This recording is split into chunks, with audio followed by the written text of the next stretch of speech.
Mind mapping is an effective tool for visualizing study material, enhancing understanding and retention by organizing information visually. It simplifies complex topics and helps in quick comprehension. For the best results with mind mapping, use central ideas. Start with a central concept and branch out into related subtopics. For instance, in biology, a central node might be cell structure, with branches for organelles, functions, and types of cells.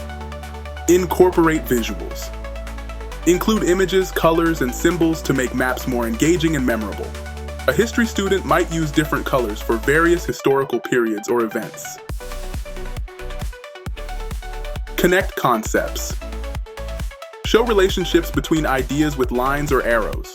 For example, in a literature course, link themes to characters and plot points to illustrate their interconnections.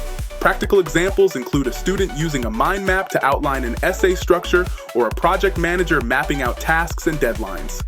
Comparing methods, basic mind mapping with central ideas is a good starting point, but incorporating visuals and connections makes it a best practice for deeper understanding. Success stories reveal that SEO